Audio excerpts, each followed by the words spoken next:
ವಾಯುವ್ಯ ಸಾರಿಗೆ ಸಂಸ್ಥೆಯಲ್ಲಿ ಚಾಲಕ ಹುದ್ದೆಯನ್ನ ಅಲಂಕರಿಸುವಂತ ಒಂದು ಬಹುದೊಡ್ಡ ಕನಸನ್ನ ಕಂಡಿರ್ತಕ್ಕಂಥ ಸಾವಿರಾರು ಅಂದ್ರೆ ಉತ್ತರ ಕರ್ನಾಟಕ ಭಾಗದ ಸಾವಿರಾರು ಜನ ಅಭ್ಯರ್ಥಿಗಳ ಬದುಕು ಈಗ ಬೀದಿಗೆ ಬಂದಿರತಕ್ಕಂಥದ್ದು.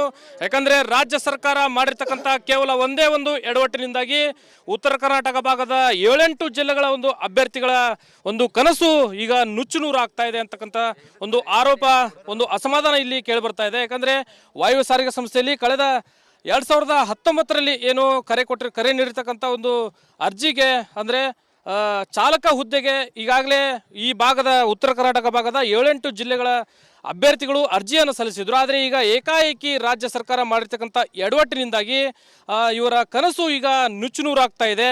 ಇಲ್ಲಿ ಸಾಕಷ್ಟು ಜನ ಉತ್ತರ ಕನ್ನಡ ಭಾಗದ ಬಹುತೇಕ ಜಿಲ್ಲೆಗಳಿಂದ ಅಭ್ಯರ್ಥಿಗಳು ಬಂದಿದ್ದಾರೆ. 2019ರಲ್ಲಿ ಏನು ಅರ್ಜಿಯನ್ನು ಸಲ್ಲಿಸಿದ್ರು, ಇವರ ಒಂದು ಅರ್ಜಿಗೆ ಈಗಾಗಲೇ ಇವರು ಪರೀಕ್ಷೆಯನ್ನು ಕೂಡ ಬರೆದಿದ್ದಾರೆ. ಆದರೆ ಈ ಕೆಲವು ದಿನಗಳ ಹಿಂದೆ ರಾಜ್ಯ ಸರ್ಕಾರ ಒಂದು ಹೊರಡಿಸಿರ್ತಕ್ಕಂಥ ಒಂದು ಆದೇಶದ ಹಿನ್ನೆಲೆಯಲ್ಲಿ ಇವರಿಗೆ ಚಾಲಕ ಹುದ್ದೆಗೆ ಏನು ಸಾಕಷ್ಟು ಒಂದು ಅನ್ಯಾಯ ಮಾಡ್ತಾ ಇದೆ ಅಂತಕ್ಕಂಥ ಒಂದು ಆರೋಪ ಇಲ್ಲಿ ಕೇಳಿ ಬರ್ತಾ ಇದೆ. ಸಾಕಷ್ಟು ಜನ ಇಲ್ಲಿ ಅಭ್ಯರ್ಥಿಗಳಿದ್ದಾರೆ. ನಾನು ಒಬ್ಬೊಬ್ಬರನ್ನ ಮಾತಾಡಿಸ್ತಾ ಹೋಗ್ತೀನಿ, ಯಾವ ರೀತಿ ರಾಜ್ಯ ಸರ್ಕಾರದಿಂದ ಅನ್ಯಾಯ ಆಗ್ತಾ ಇದೆ ಅಂತಕ್ಕಂಥದ್ರ ಕುರಿತು. ಸರ್, ಏನಾಗ್ತಾ ಇದೆ? ರಾಜ್ಯ ಸರ್ಕಾರ ಏನು ಅನ್ಯಾಯ ಮಾಡ್ತಾ ಇದೆ ತಮಗೆ? ರಾಜ್ಯ ಸರ್ಕಾರ ಏನು ಅನ್ಯಾಯ ಮಾಡತ್ತಂದ್ರೆ KSRTC ಮತ್ತು KKRTC NW KSRTC 2019-20 BJP ಸರ್ಕಾರ ಒಂದೇ ಟೈಮಿಗೆ ಕನ್ಫರ್ಮ್ ಮಾಡಿತ್ರಿ. KKRTC ಒಳಗೆ ಎಲ್ಲ ಸೀಟ್ಗಳನ್ನು ಎಷ್ಟು ಕನ್ಫರ್ಮ್ ಮಾಡಿದಷ್ಟು ಭರ್ತಿ ಮಾಡ್ಕೊಂಡಾರೆ. KSRTC ಒಳಗೆ 500 ಸೀಟ್ಗಳನ್ನು ಕಡಿತ ಮಾಡಿದ್ರು. ರಾಮಲಿಂಗಾರೆಡ್ಡಿ ಅವರು ಮತ್ತು ಹೊಳ್ಳಿ 500 ಚಿಲ್ಲರೆ ಎಷ್ಟು ಕನ್ಫರ್ಮ್ ಆಗಿತ್ತು ಅಷ್ಟು ತುಂಬಿಕೆ ಅಂತ ಆದೇಶ ಮಾಡ್ಯಾರ್ರಿ. ಮತ್ತು ಹೊಳ್ಳಿ NW KSRTCಗೆ ಮಾತ್ರ ಸೀಟನ್ನು ಕಡಿತ ಮಾಡ್ಯಾರ್ರಿ. ಕಾರಣ ಏನಂತ ಕೇಳಿದ್ರೆ ಆರ್ಥಿಕ ಇಲಾಖೆ ಕರೋನಾ ಅಂತ ನಾವು ಅಧಿಕಾರಿ ಸಿಬ್ಬಂದಿಗಳೆಲ್ಲ ಕೇಳಿದಿರಿ, ನಮ್ಗೆ ಉತ್ತರ ಕೊಟ್ಟಿಲ್ಲ ಅವರು. ಇಲ್ಲಿ ಆರ್ಥಿಕ ಇಲಾಖೆ ಕರೋನಾ ಎಫೆಕ್ಟ್ ಅಂತಂದ್ರೆ ಕರ್ನಾಟಕಕ್ಕೆಲ್ಲ ಆಗೈತಿ ಹೊರತು NWಗೆ ಅಷ್ಟೇ ಉತ್ತರ ಕರ್ನಾಟಕ ಆಗಿಲ್ಲರಿ. ಇವರು ಬೇಕತ್ಲೆ ಉತ್ತರ ಕರ್ನಾಟಕ ಅನ್ಯಾಯ ಮಾಡಕತ್ತಾರೆ. ಇಷ್ಟೆಲ್ಲ ಜನಗಳು ಹೊಳ್ಳಿ ಕನ್ಫರ್ಮ್ ಮಾಡ್ತಂತ ಹೇಳ್ತಾರೆ. ಇಲ್ಲೆಲ್ಲ ಇರ್ತಕ್ಕಂಥ ನಮ್ಮ ಅಣ್ಣತಮ್ಮಗಳಿಗೆಲ್ಲ ಏಜ್ ಮುಗ್ದತ್ರಿ. ಹೊಳ್ಳಿ ಅವ್ರು ಎಷ್ಟು 10 ಸಲ ಅಲ್ಲ 1000 ಸಲ ಕರೆದ್ರು ಅಪ್ಲಿಕೇಶನ್ ಹಾಕಕ್ಕೆ ಬರಲ್ರಿ. ಅವರೆಲ್ಲ DD ತುಂಬಿ ಹೆಂಡ್ರು ಮಕ್ಕಳ ಮೇಲೆ ಆಸೆ ಇಟ್ಕೊಂಡು ಕನಸು ಇಟ್ಕೊಂಡು ಇಲ್ಲಿ ಮಠ ರೊಕ್ಕ ತುಂಬಿ ಅವರು ಇಂಟರ್ವ್ಯೂ ಕೊಟ್ಟು 6 ವರ್ಷದಿಂದ ಕಾದು ಕುಂತಾರ. 2814 ಪೋಸ್ಟ್ ತುಂಬಿಕೆಬೇಕ್ರಿ. ಆ ನಂತರ ಅವ್ರು ತುಂಬಿಕೊಳ್ಳಿಲ್ಲ ಅಂದ್ರೆ ನಮ್ಮ ಪ್ರತಿಭಟನೆ ಯಾವ ಕಾರಣಕ್ಕೂ ನಿಲ್ಲಲ್ಲ. ಇಲ್ಲಿರ್ತಕ್ಕಂಥ ಇಷ್ಟು ಜೀವಗಳಿಗೆ ಏನಾರು ಜೀವ ಹಾನಿಯಾಗಿ ಅವ್ರ ಫ್ಯಾಮಿಲಿ ತೊಂದರೆ ಆದರೂ ಸಾರಿಗೆ ಸಚಿವ ರಾಮಲಿಂಗಾರೆಡ್ಡಿ, ವಾಯುವ್ಯ ನಿಗಮದ ಅಧ್ಯಕ್ಷ ಬರಮಗೌಡ ಕಾಗೆ ಅವರು ಮತ್ತು ವಾಯುವ್ಯ ನಿಗಮದ MD ಆಗಿರ್ತಕ್ಕಂತಹ ಆ ಸಿಬ್ಬಂದಿಗಳಾಗಿರ್ತಕ್ಕಂಥ ಇಲ್ಲಿ ಬಂದು ಮಾತಾಡಿ ಹೋದಂಥ ಎಲ್ಲ ಸಿಬ್ಬಂದಿಗಳ ವಿಡಿಯೋನು ಮಾಡ್ಕೊಂಡವ್ರು. ನಾವು ಮಾತಾಡಿ ಅವ್ರು ಎಷ್ಟು ಹುದ್ದೆಗಳು ಕನ್ಫರ್ಮ್ ಮಾಡಿದ್ರು, ಎಷ್ಟು ಕಡಿತ ಮಾಡಿದ್ರು? 2814 ಪೋಸ್ಟ್ ಕನ್ಫರ್ಮ್ ಆಗಿತ್ತು ರೀ. ಅದ್ರ ಒಳಗೆ ಕೇವಲ SC ಅವರಿಗೆ ಮಾತ್ರ ಕಡಿತ ಮಾಡಿಲ್ರಿ. ಅವ್ರು ಎಷ್ಟು ಕರೆದಿದ್ರು ಅವಾಗ ಅದನ್ನಷ್ಟು ಹೊಟ್ಟು ತುಂಬ್ಕೊಂಡಾರ್ರಿ. ಇನ್ನು ಇತರೆ ಇರ್ತಕ್ಕಂಥ ಎಲ್ಲ ಕಾಸ್ಟಿನವ್ರಿಗೆ ಸಹಿತ 686 ಪೋಸ್ಟ್ ಮಾಡ್ಯಾರಿ. 686 ಪೋಸ್ಟ್ನಾಗ 346 ಪೋಸ್ಟು ಕೆಟಗರಿ ಕೊಟ್ಟಾರ್ರಿ, 346 ಪೋಸ್ಟ್ ಜನರಲ್ಲಿ ಕೊಟ್ಟಾರ್ರಿ. ಉಳಿದವ್ರಿಗೆ ಎಲ್ಲರಿಗೆ ಅನ್ಯಾಯ ಆಗೈತ್ರಿ. ಅದು ಎಷ್ಟು ಕರೆದಾರ ಅಲ್ಲಿ ಎಲ್ಲ ಕಡೆಗೆ ಹೆಂಗೆ ತುಂಬಿಕೊಂಡಾರ, ನಮ್ಮನ್ನು ಹಂಗೆ ತುಂಬ್ಕೋಬೇಕ್ರಿ. ಅವ್ರಿಗೆಲ್ಲ ಅಂದ್ರೆ ಜೀವನಕ್ಕೊಂದು ಗಂಜ್ ಆಕೈತ್ರಿ. ಆಗಲಿಲ್ಲ ಅಂದ್ರೆ ನಮ್ಮ ಪ್ರತಿಭಟನೆ ನಿಲ್ಲಲ್ರಿ. ಇಲ್ಲಿರ್ತಕ್ಕಂಥ ಎಲ್ಲ ಅಭ್ಯರ್ಥಿಗಳ ಜೀವ ಕುಟುಂಬಕ್ಕೆ ಏನೋ ಹಾನಿ ಆದರೂ ಅವರೇ ಕಾರಣ. ರಾಷ್ಟ್ರಪತಿವರೆಗೂ ನಾವು ಲೆಟರ್ ಬರೆದಿಟ್ಟು ಸೆಂಟ್ರಲ್ ಆಫೀಸಿಂದ ನಮ್ಮ ಜೀವ ಹೋಗೋ ಮಟ್ಟ ನಾವು ಕದಲಲ್ರಿ. ಇದಕ್ಕೆ ಏನು ಅನ್ನೋದು ನಮಗೆ ನಾಳೆ ಮಟ್ಟ ಅಂದ್ರೆ ಬಂದು ಉತ್ತರ ಕೊಡ್ಬೇಕ್ರಿ. ನಾವೆಲ್ಲರೂ ಅಲ್ಲೇ ಇರ್ತೀವಿ ರೀ ಬದ್ದಾಗಿ. ಸರ್, ಈಗ ಯಾವಾಗ ಅರ್ಜಿ ಸಲ್ಲಿಸಿದ್ರಿ ನೀವು? 2019-20ರಲ್ಲಿ ಸರ್ 2814 ಪೋಸ್ಟಿಗೆ ಕಾಲ್ಫರ್ ಮಾಡಿದ್ರು. ಆವಾಗ ಇದು ಮಾಡಿ ಕರೋನಾ ಬಂತು. ಆವಾಗಿನಿಂದ ನಮಗೆ ವೆರಿಫಿಕೇಷನ್, ಡಾಕ್ಯುಮೆಂಟ್ ವೆರಿಫಿಕೇಷನ್ ಅದು ಇದು ಕೊಡಲಿಲ್ಲ. ಆಯಿತು ಅಂತ ನಾವು ತಾಳ್ಮೆಯಿಂದ ಇದ್ದೀವಿ. 1 ವರ್ಷ 8-9 ತಿಂಗಳು ಸುಮಾರು ವೆರಿಫಿಕೇಷನ್ ಮಾಡಿದ್ರು ಅವರು ಡಾಕ್ಯುಮೆಂಟ್ಸು. ಆಮೇಲೆ ಟ್ರ್ಯಾಕು ಹುಮ್ನಾಬಾದ್ನಲ್ಲೇ ಅರ್ಧ ಕೊಟ್ಟರು, ಅರ್ಧ ಹುಬ್ಳಿ ಟ್ರ್ಯಾಕ್ ರೆಡಿಯಾಗಿಂದ ಅರ್ಧ ಕೊಟ್ಟರು. ಪ್ರತಿದಿನ 70, 80, 100 ಮಂದಿ ಟ್ರ್ಯಾಕ್ ತೊಗೊಂಡು 5 ತಿಂಗಳವರೆಗೆ ಟ್ರ್ಯಾಕ್ ಇದು ಮಾಡಿದರು. ಅದರಲ್ಲಿ 40ಕ್ಕಿಂತ ಹೆಚ್ಚು ತೊಗೊಂಡವ್ರಿಗೆ ತಾತ್ಕಾಲಿಕ ನಾವಾಗಲೇ ಅಲ್ಲ ಅವರಾಗ್ಲೇ ಕೇಳಿರು ಹೋಗ್ತೀನಪ್ಪ 90 ಡೇಸು ಅಂತ.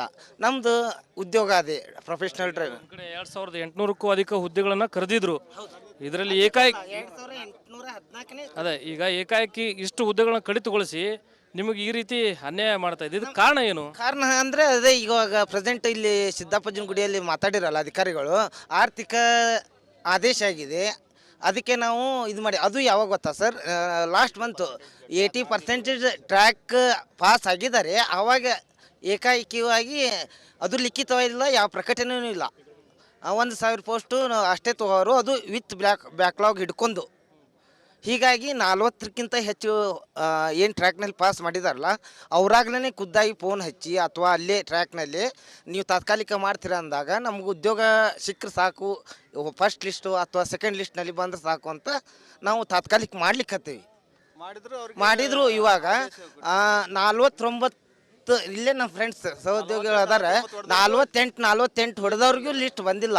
ಯಾಕೆ ಅಂತ ಕೇಳಿದರೆ ವಯೋಮಿತಿ ನಿಮ್ಮದು ಸಣ್ಣದಿದೆ, ವಯೋಮಿತಿ ಒಳಗೆ ಕೊಟ್ಟಿದ್ದೀವಿ. ಅದೇ ಅವಾಗ ಹಾಕಿದ್ರೆ ಇದೇ ಮೌಖಿಕವಾಗಿನೇ ಮಾತಾಡಿದ್ದು.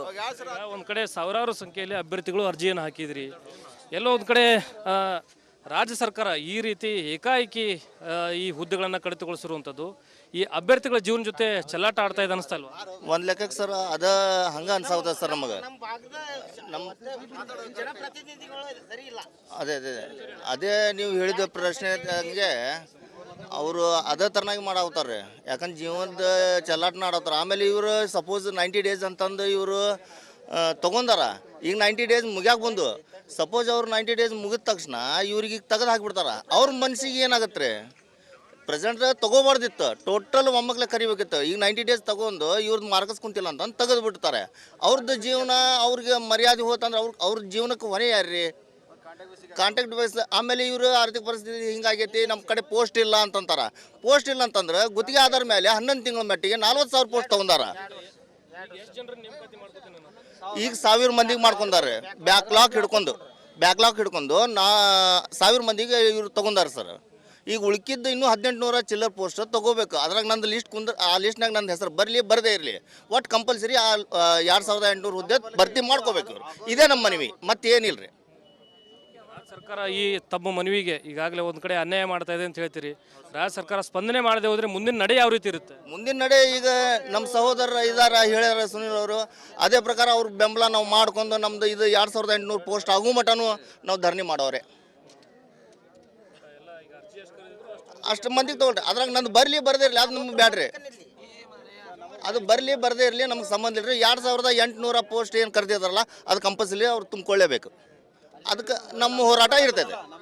ಇದಿಷ್ಟು ಚಾಲಕ ಹುದ್ದೆಗೆ ಅರ್ಜಿಯನ್ನು ಸಲ್ಲಿಸಿ ಅನ್ಯಾಯಕ್ಕೆ ಒಳಗಾದಂಥ ಅಭ್ಯರ್ಥಿಗಳ ಮಾತುಗಳು. ಒಂದು ಕಡೆ ರಾಜ್ಯ ಸರ್ಕಾರ ನಮಗೆ ಸಂಪೂರ್ಣವಾಗಿ ಅನ್ಯಾಯವನ್ನು ಮಾಡಿದೆ, ಸಾಕಷ್ಟು ಕನಸನ್ನು ಹೊತ್ತು ಕುಳಿತಂಥ ನಮ್ಮ ಬದುಕು ಮೂರಾಬಟ್ಟೆ ಆಗಿದೆ, ನಮ್ಮ ಜೀವನದ ಜೊತೆ ರಾಜ್ಯ ಸರ್ಕಾರ ಚೆಲ್ಲಾಟ ಆಡ್ತಾ ಇದೆ. ಹೀಗಾಗಿ ನಮಗೆ ಈಗಾಗಲೇ ಒಂದು ಕಡೆ 2800ಕ್ಕೂ ಅಧಿಕ ಏನು ಹುದ್ದೆಗಳಿಗೆ ಏನು ಕರೆ ಮಾಡಲಾಗಿತ್ತು. ಈ ಹಿನ್ನೆಲೆಯಲ್ಲಿ ಏಕಾಏಕಿ ಏನು 1800 ಹುದ್ದೆಗಳನ್ನು ಕಡಿತಗೊಳಿಸುವಂಥ ನಿಟ್ಟಿನಲ್ಲಿ ಕೇವಲ 1000 ಅಭ್ಯರ್ಥಿಗಳನ್ನು ಮಾತ್ರ ನೇಮಕಾತಿ ಮಾಡಿಕೊಳ್ಳಲಾಗ್ತದೆ. ಹೀಗಾಗಿ ಯಾವ ರೀತಿ ಏನು 2800ಕ್ಕೂ ಅಧಿಕ ಅಭ್ಯರ್ಥಿಗಳ ಅರ್ಜಿಯನ್ನು ಕರೆದಿತ್ತು, ಎಲ್ಲರ ಒಂದು ನೇಮಕಾತಿಯನ್ನು ಮಾಡ್ಕೋಬೇಕು. ಇಲ್ಲದೆ ಹೋದರೆ ನಿರಂತರವಾಗಿ ನಾವು ಸರ್ಕಾರದ ವಿರುದ್ಧ ಹೋರಾಟವನ್ನು ಮಾಡ್ತೀವಿ ಅಂತಕ್ಕಂಥ ಒಂದು ಎಚ್ಚರಿಕೆಯನ್ನು ಈ ಅಭ್ಯರ್ಥಿಗಳು ನೀಡ್ತಾ ಇದ್ದಾರೆ. ಕ್ಯಾಮ್ರಾ ಪರ್ಸನ್ ವಿನಾಯಕ್ ಪೂಜಾರ್ ಜೊತೆ ಪ್ರಕಾಶ್ ಹಿರೇಮಠ, ರಿಪಬ್ಲಿಕ್ ಕನ್ನಡ, ಹುಬ್ಬಳ್ಳಿ.